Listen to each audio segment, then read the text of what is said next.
Namaste.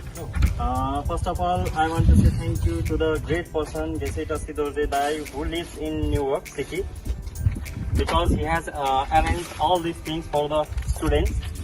Thank you very much. Our school is in very remote area of Fulpinkati village. So many students, they belong from the poor family.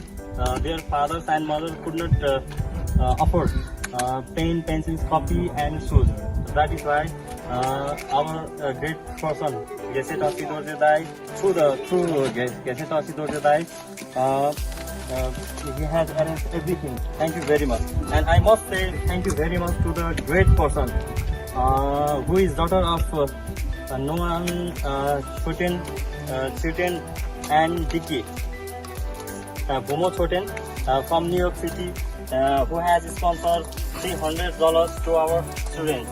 With this money, we bought 27,900 rupees for pen, pencils, copies, and all those stationeries.